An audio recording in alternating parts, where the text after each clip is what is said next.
Hello everyone, it's me JP from UniqueTutorials. Today in this video I'll show you how to install XAPK file in any Android smartphones and tablets. So without further more delay, let's begin. So firstly let me show you. So you can see here I have one .xapk file. So let me try to click on it.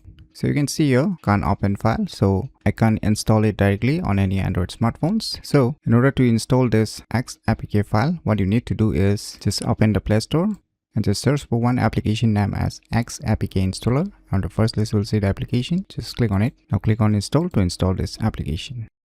So once the installation is done, just click on open. Now just click on this install.xapk file, click on OK, click on allow permission, just move back.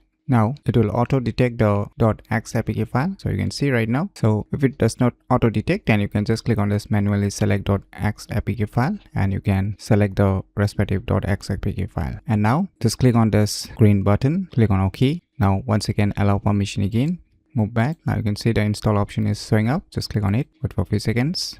So you can see here app was installed successfully. So finally we have installed. So let us check if the application is showing up or not. Now you can see here the respective application is showing up. So it's working perfectly. So by using these cool tricks, you can easily install XAPK file in any Android smartphones and tablets very easily. So if you never known about these cool tricks, then you should definitely give it a try. So if you find this video tutorial useful, please click on the thumbs like button. And if you're new to our channel, click on the subscribe button. And lastly, thanks for watching.